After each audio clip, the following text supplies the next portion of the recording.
When the Supreme Creator sent 17 orishas down from the heavens to organize and civilize the newly made earth, 16 of them were men, and the one woman among them, Oshun, was shut out of every council meeting they held.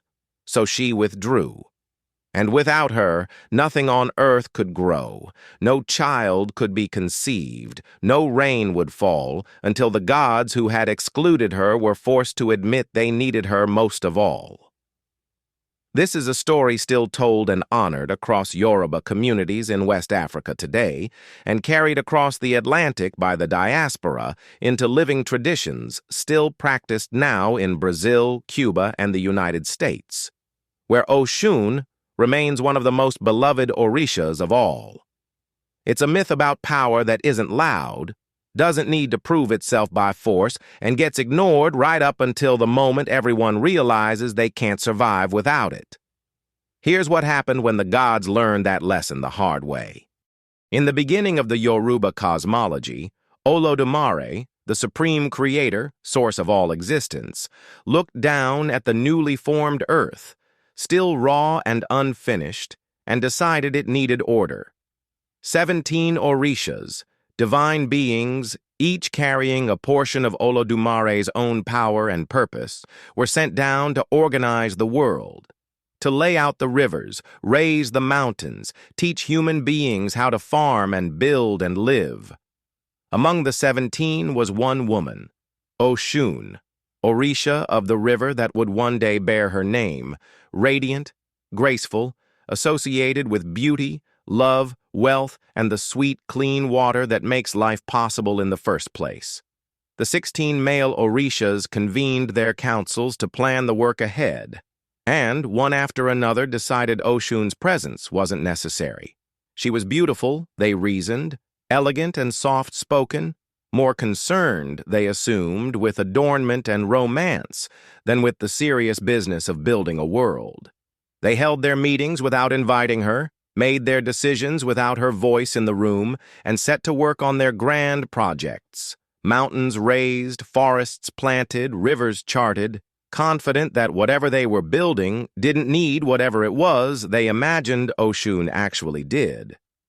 Oshun noticed. She said nothing at first, attended what gatherings she could, and watched 16 powerful gods build an entire world, convinced her contribution was decorative at best. Then she watched their work start to fail. Nothing the male orishas built would hold. Crops planted with every technique they knew wilted in the field before they could be harvested. Livestock refused to breed. Women across the earth stopped conceiving children, and the ones already pregnant found their pregnancies ending before term. Rain, which should have fallen on schedule to water everything they'd planted, simply stopped arriving. Not a drought exactly, but a silence, as if the sky itself had lost interest in the earth below it. The orishas tried everything their considerable individual powers allowed. Ogun, god of iron and war, forged new tools to force better yields from the soil. Obatala, god of purity and creation, tried reshaping the land itself. Shango, god of thunder, hurled storm after storm at the sky, hoping to shake loose the rain that wouldn't come. Nothing worked. Every fix treated a symptom none of them could actually diagnose, because the real cause wasn't a flaw in the mountains or the rivers or the soil they'd so carefully arranged. It was an absence.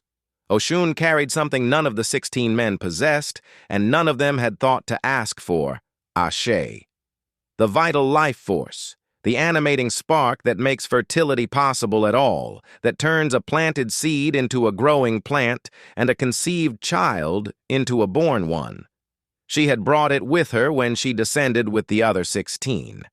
And when she'd finally had enough of being talked over and left out of every decision that shaped the world she was supposed to help build, she withdrew completely, retreated into the depths of her own river and took her Ashe with her. The world didn't just struggle after that. It stopped being able to reproduce itself at all. Famine spread. Villages that had thrived under the other orishas' careful planning began to starve as the harvests that should have fed them simply failed to arrive year after year, with no explanation any of the 16 gods could offer their followers. Desperate, the male orishas escalated. More storms from Shango, more forceful reshaping from Obatala, more brute engineering from Ogun, and every escalation made no difference at all, because force was never going to solve a problem that had nothing to do with force in the first place. Finally, out of options, the orishas did what none of them had thought to do before any of this started. They went to Olodumare and admitted they had failed, and asked for help understanding why. Olodumare's answer was direct, and it must have stung. Consult Orunmila, the orisha of wisdom and divination, and let him tell you what you missed. Orunmila performed the divination the 16 gods should have sought from the very beginning, and the answer came back unambiguous. The earth wasn't dying because of anything wrong with the mountains or the rivers or the rain patterns they'd spent so much effort perfecting. It was dying because the one orisha whose power made growth possible at all had been excluded, insulted, and driven away, and every ounce of their combined strength meant nothing without her. They had built an entire world on the assumption that her contribution was the least important one. It turned out to be the only one that mattered. Humbled, the 16 orishas traveled together to Oshun's river to beg her forgiveness and ask her to return. She did not make it easy.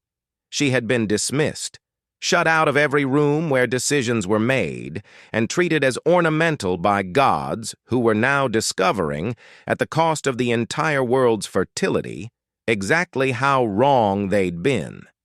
Her first response to their apology was refusal. She stayed in the depths of her river and let them stand at the banks and feel, for the first time, what it was like to need something from someone who owed them nothing.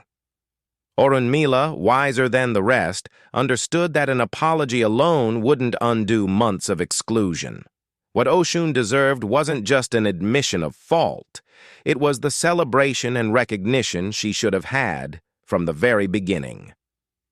The orishas organized a grand festival in her honor. Music, drumming, dancing, offerings of her favorite things, honey, brass, sweet foods, the entire community of gods finally treating her not as a decoration on the edge of their councils, but as the center of the world's continuation.